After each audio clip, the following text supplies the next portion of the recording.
तो हेलो दोस्तों, मेरा नाम है सचिन और स्वागत करता हूं आपका अपने यूट्यूब के चैनल द पावर ऑफ पाई में, जहां हम डिस्कस करते हैं क्लास 9 to 10 की फिजिक्स और मैथ्स। और आज का हमारा टॉपिक है क्लास 10 का चैप्टर नंबर 4 पॉलिनॉमल्स यानी कि बहुपद, जहां हम देखेंगे कि किसी दिए हुए बहुपद का जो है वो गुणनखंड किस प्रकार से ज्ञात किया जाता है। तो ये जो है हमारा इस चैप्टर नंबर 1 का एक्सरसाइज 1.2 है, जिसकी हमने एक वीडियो पहले ही अपने चैनल पर अपलोड कर रखी है, जिसका लिंक जो है डिस्क्रिप्शन बॉक्स में दिया हुआ है।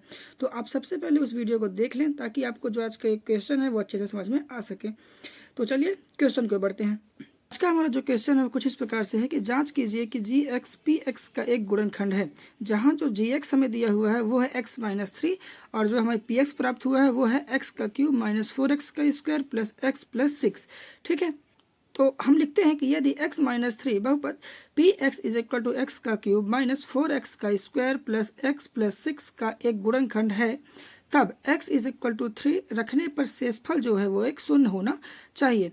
तो हमें जो ये x इज इक्वल टू 3 प्राप्त हुआ है वो कैसे प्राप्त हुआ है, तो हमें जो ये जी एक्स प्राप्त हुआ था x माइनस 3, तो वहाँ से अगर हम इस 3 को x से पक्षांतर करते हैं तो हमें जो है x की वैल्यू प्राप्त होती है, वो होती है 3। तो अब हमें क्या करना है कि हमें जो है इस x इज इक्वल टू 3 को इस दिए हुए बहुपद यानी कि पी एक्स के सभी x के स्थान पर रख देना है। ठीक है, तो वहां से हमें जो है गुणनखंड ज्ञात हो जाएगा। तो हम क्या करते हैं कि हम जो है पी एक्स में x इज इक्वल टू 3 रखते हैं।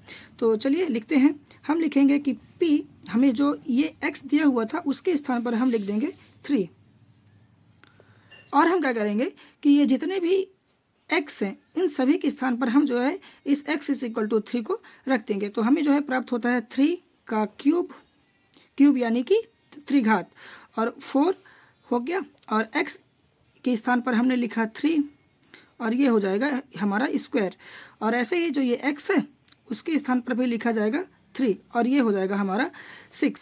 अब हमें क्या करना होगा कि हमें जो है इस x की वैल्यू का इनके घातों के अनुरूप करना होगा मल्टीप्लाई, यानी कि 3 का हम करेंगे 3 बार मल्टीप्लाई और इस 3 का करेंगे हम 2 बार मल्टीप्लाई और उसका मल्टीप्लाई करेंगे 4 के साथ।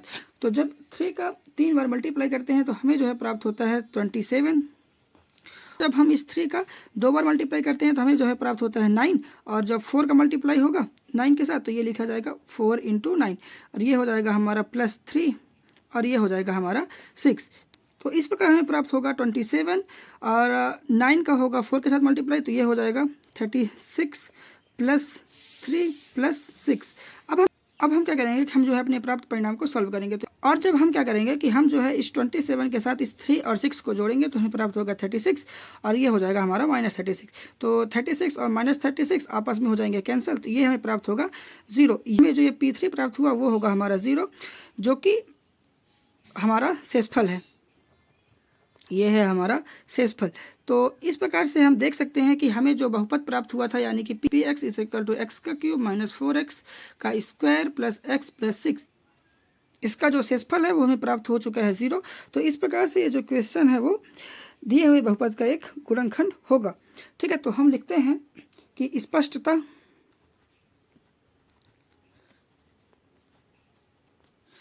P3 इज इक्वल टू 0, अतः